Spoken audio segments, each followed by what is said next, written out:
So this is Clean Tech Region in San Francisco. I'm here now with Bruce Erickson. He's the founder behind Mother Earth Media. He's a journalist, been writing about environmental important issues, strategies, reporting, working with a number of countries, Japan, etc. Bruce, give us a little rundown on how you see the needs on the American market, and how can Swedish green innovations be a fit into the US markets? Well, I think for one thing, Sweden has, ironically, an incredible strong image, in terms of innovation. Just in the mindset, there's a sort of a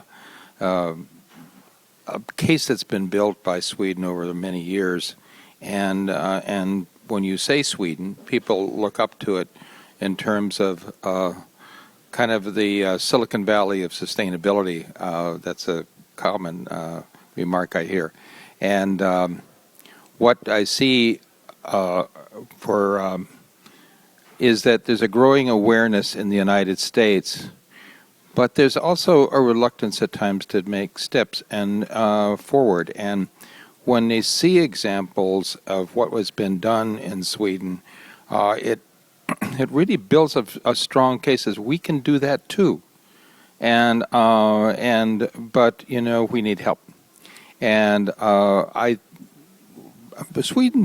Swedish business people don't realize the impact that Sweden has had on the education of people in sustainability and innovation is a very, very strong impact. And also best examples and practices. So that invariably there's what Sweden is looked upon as to provide leadership as well as technology and innovation and ideas. So there you've got that going for you in ways that hardly any other country in the world does. Well, thank you, Bruce. Erickson, you familiar with that? That sounds kind of a large Swedish corporation. What's the story behind that, Bruce? Well, I have to confess is that all my family lives in Sweden, and I'm 100%. And when you have a name like Erickson, it gives you a license to speak on behalf of the country, regardless of where you're born.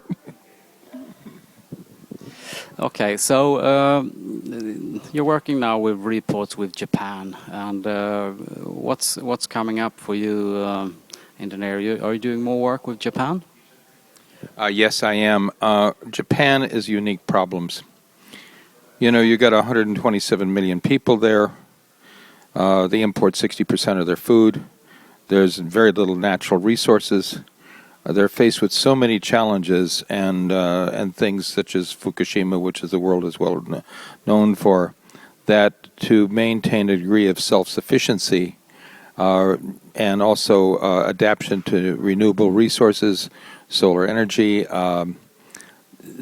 Japan is going to have to be a lot more self-sufficient in many areas in order to successfully handle the transitions that it faces.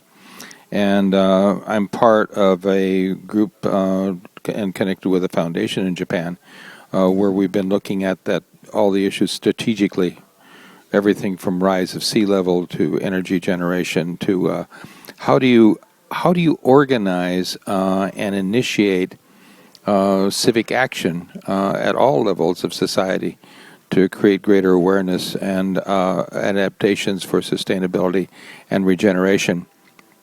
And there's unique challenges in Japan, such as the fact is that Japan grows very high quality food, but many of the younger generation don't want to be farmers.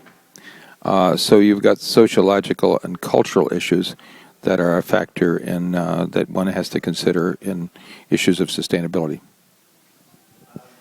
Okay, thank you. If you would to give some advice to Swedish companies entering the US market, what is the most important tasks for them to think of? Because we know we have a lot of great technologies that could work well and assist here in the United States. What would be the most important for the companies to think of entering the US market? Start bragging more. The thing is that Sweden is way, way too restrained. I happen to know Sweden and innovation pretty well, and what I think is the reticence and reluctance to exercise the voice in the innovation and developments that you do have. You have to take a stronger position. And listen, America brags about anything, even when they haven't invented it. So, you know, Sweden's got to be a lot more proactive in terms of public relations, advertising, and getting their mission across, and be very bold and brave about it. There's no substitute, you know, for it just has to be. There is a how should I say, in the business environment in Sweden, I think there's a cultural restraint, and that has to change.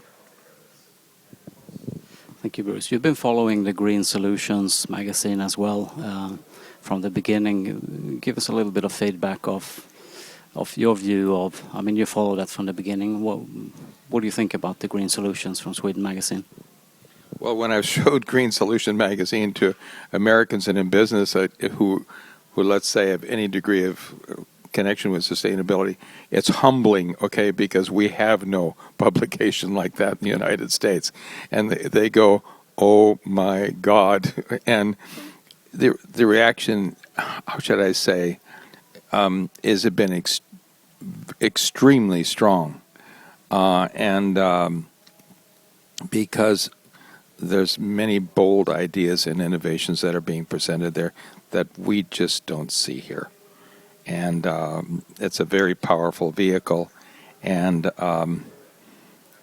if it were more available and accessible, you know, there'd be a lot of people reading it. Thank you, Bruce Erickson, environmentalist, journalist, Mother Earth Media.